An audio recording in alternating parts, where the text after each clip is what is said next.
Imagine this for a moment. You're trapped underground, all alone in the dark, having to suck on cave rocks for hours at a time to pull out a single drop of clean water from the rocks in the cave you found yourself in. Your body is wasted and you've become blind as you haven't seen any light in over 3 weeks. The only company left are your thoughts as you think agonizingly of your family and friends, with the one question running through your mind: am I going to die here? This was the reality for experienced cave diver Peter Verhulsel on September 29, 1984, when a routine cave diving expedition turned into a nightmare. This is the tragic story of the Sterkfontein Caves incident. To understand Peter, let's go over what originally motivated his exploration. Sterkfontein Caves is a massive collection of interconnected caverns hidden under the South African veld. Its vastness and intricate design are enough to make even the most experienced explorer shudder with a healthy dose of fear. The Sterkfontein system is over 3.7 miles in total length, with its tunnels snaking deeper than 131 feet into the earth. Think of it as a subterranean city with chambers the size of cathedrals and tunnels tight enough to make you crawl. They branch and splinter like fractures, twisting and turning at seemingly random angles. You could find yourself in a maze of interconnected tunnels, each seemingly identical, each holding the potential to lead you further into the dark unknown. Peter Verhulsel lived for the thrill of the dive. Though an experienced cave explorer, he was described by friends as an adrenaline junkie, always pushing the limits. So when the chance came to be part of the team mapping the treacherous Milner Hall chamber, Peter jumped at it. The 3 divers, Peter, Johan van der Walt, and Johan van Ziel, planned their excursion carefully, with only enough oxygen for 1 hour and a single headlamp for each of them. They would rely on a guideline to navigate the lightless cave system.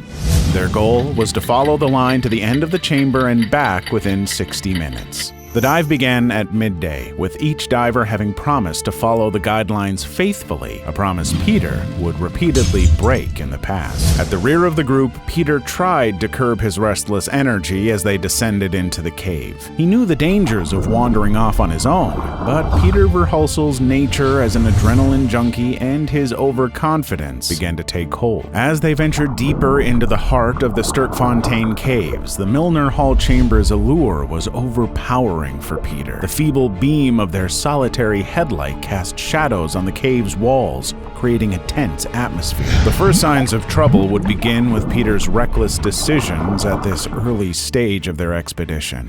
About 20 minutes into their dive, ignoring the guideline's steadfast presence, he veered off to explore a side to the right passage, a dark crevice that interested him. Unaware of his deviation, his companions continued their careful exploration of the chamber, trusting in their guidelines. They soon, however, realized that Peter was missing and turned back to search for his headlight. Thankfully, he returned a minute later after entering the cave without the guideline. Once again, deep within the cave system, Peter's second bout of recklessness unfolded. Unable to resist the allure of another unexplored passage, he broke away from the safety of the guideline once more, disappearing into a tunnel to the right. At the time, Walt and Ziel continued into the cave tunnel for about 10 feet more. By chance, Walt looked back and noticed Peter was not again on the line. He waited for Peter to return to the original cave tunnel, hoping he wasn't foolish enough to explore the uncharted caves without a guideline. Once more, Peter emerged from the crack, having found nothing of interest. Walt would later go on to say that he motioned to Peter not to do that again, as they were both aware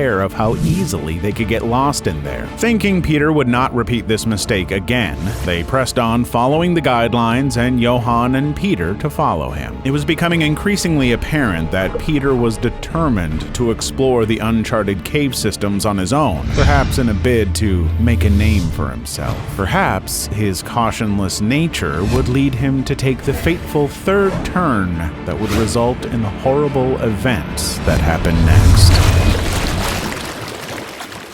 Volt and Zeal went along the guideline, admiring the beauty of the Milner Hall. Peter swam at the back through the pitch-black waters, and a narrow opening in the cave wall caught his eye. He shone his headlamp beam inside, illuminating a small side tunnel branching off from the main chamber. Peter felt the familiar itch of curiosity and hunger for discovery. Where did this hidden passage lead? What unknown fossils or formations might it contain? He knew he should turn back and try to reconnect with the others, but the lure of uncharted territory proved too strong. Convincing himself that he could quickly explore the tunnel and still make it back in time, Peter swam inside. As he delved deeper into the side tunnel, the subterranean world became a complex labyrinth of winding passages, twisting and turning in a confusing manner.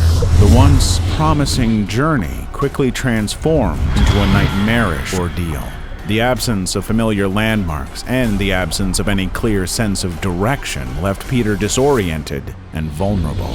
Amid the confusing passages, Peter lost all sense, the main tunnel and the guideline that had previously guided him safely through the caverns. Panic and fear started to creep in as he realized the gravity of his situation. The walls seemed to close in on him, and every turn he took only deepened his sense of claustrophobia. As the minutes ticked by, Peter grew increasingly desperate to find his way back to the main chamber, his oxygen supply almost being empty. In his urgency, he ventured down tunnel after tunnel, no longer sure which direction he had come from. The beam of his headlamp sliced through the dark water, fruitlessly searching for a familiar landmark or the guide rope that could lead to salvation. In his frenzied state, Peter didn't even consider turning back. He was like a caged animal fixated on escape. Winding corridors and forks blurred together until he was thoroughly lost in the underwater labyrinth. When his watch beeped the 10-minute warning, Peter felt real panic set in. With barely any oxygen left, he ascended toward a faint glow above the surface. Breaking through into a cramped air pocket, Peter gasped for breath. He found himself trapped on a small rocky island and surrounded by water on all sides. There was no way forward or back. In despair, Peter realized he must have stumbled blindly into a dead-end tunnel that led to this island. Perhaps, in his oxygen-deprived confusion, he had mistaken the daylight glow for a way out and followed it into this fatal trap. Exhausted and growing hypothermic, Peter clung to the shallow rock ledge. His flashlight batteries were dying fast, submerging him in penetrating darkness. Quickly realizing that he was in an extremely dangerous situation, his only hope was that his friends would pick up on his disappearance and begin the search for him. What he didn't know, he was quite literally a needle in a haystack. Perhaps if he understood the situation he would be in, he would have taken the risk of drowning in search of a way out. As Volt and Zeal reached the end of the main chamber, they paused to wait for Peter to catch up, but only empty blackness followed behind them. Confused, they backtracked along the guide rope, signaling their lights into the darkness, but no response came. With growing unease, they scoured the cave system as far as their tether allowed, casting their lone headlamp beam into every crevice and tunnel, desperately hoping to locate their missing companion. But the cave water swallowed up their lights, giving no trace of Peter. With their watches showing only minutes left before their air ran out, dread sank over them. They had no choice but to start back for the surface, leaving behind one of their own. The return swim was excruciating, every fiber in their bodies willing them to turn back and keep searching, but the risk was too great. Breaking into the daylight once more, the pair tore off their gear and sat gasping on the rocky bank. A debrief with the ground team confirmed their worst fear. Peter was gone. They pleaded to immediately re-enter the cave to find him, insisting Peter could still be alive with the emergency tank he carried. But the missing guideline made a renewed search impossible. Crushed with guilt, Zeal and Walt could only join the rescue efforts and pray it wasn't too late. A search team of over 100 people was assembled quickly as it was a race against the clock to save Peter, as to them, they were unaware of any pockets of air underground. If Zeal and Walt had run out of air, he would most likely be facing the same situation. Over the coming hours, countless divers into the lightless depths of the northern tunnels yielded no sign of Peter or the passage where he had disappeared. Though his friends searched every crack and chamber to the north, they found no trace of him. Still, because his body was not found, his friends dared to hope that somewhere in the murky southern depths, he had found a way to survive. Though they grasped the disaster that had fallen upon Peter on his fateful journey, the group had no idea that the situation was soon to change in an even darker direction, leading to consequences none could have predicted at the beginning. The frantic search for Peter happened in the cave tunnels around him. Alone in the midnight blackness, Peter forced down the panic rising in his chest. He had to keep a cool head if he was going to find his way out of this underwater maze. Drawing on his decades of diving experience, he tried to get his bearings. Which turns had he taken since losing the guide rope? Peter closed his eyes, visualizing the cave layout from memory. If his mental map was right, he should be able to reverse his path back to the main chamber. He had to try again. With less than 10 minutes of oxygen remaining, he plunged into the water once more. Kicking slowly to conserve air, Peter navigated the web of tunnels. But the topography seemed different now, each turn unfamiliar. Sediment stirred up by his fins obscured the way ahead in murky clouds. He consulted his diving watch. 7 minutes of air left. Possibly enough time. Peter pushed onward, trusting his instincts to lead him out. When he surfaced in yet another cramped dead end, Peter realized he was only wasting precious air. He paused and regulated his breathing to make his supply last, but his thoughts strayed to Cheryl, his wife, and mother, whether he'd make it home to them. Their faces anchored him. Though hope was fading, he persisted in his search for a way out. He dove into one more tunnel, praying one would open into the grand main chamber and daylight beyond it. But instead, he resurfaced back into the original small island he had discovered. Dwindling oxygen forced Peter to confront the harsh truth. The Sterkfontein labyrinth had sealed him in.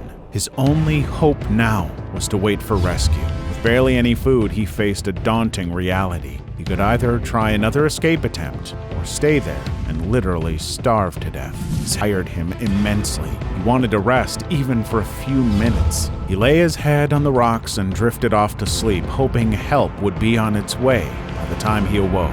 However, his nap turned into a never-ending dream. As days stretched into weeks, hope diminished. Not a single clue emerged despite systematically gridding the labyrinth of tunnels. Peter had vanished without a trace. After 6 and 1 day agonizing weeks, an unrelenting cave system stumbled upon a heartbreaking discovery upon breaking down a cave wall. Peter's body lay emaciated and lifeless in a small grotto just 118 feet from the main passage and just 90 feet away from where the rescuers had searched. In those final, desperate hours, Peter had scratched a heartbreaking last message in the mud with death looming. "I love you, Ma and Cheryl." It was a gut-wrenching end to his weeks-long struggle to survive. It seemed Peter had rationed his scant air supply to the last breath, buying himself precious time. But unable to find a way out, he ultimately succumbed to the cold, hunger, and exhaustion after what is estimated to be 3 weeks. The team gently recovered Peter's remains, bringing him back through the same winding passages that had become his tomb. Though the massive search had ended in tragedy, Peter's love for his family shone like a beacon through the darkness. His adventurous spirit endured within the walls that had constrained but never broken him. However, not all stories have such a grim ending. The Panic in Plains cave incident story has plot twists that not even most experienced cave explorers would expect to happen. See you there.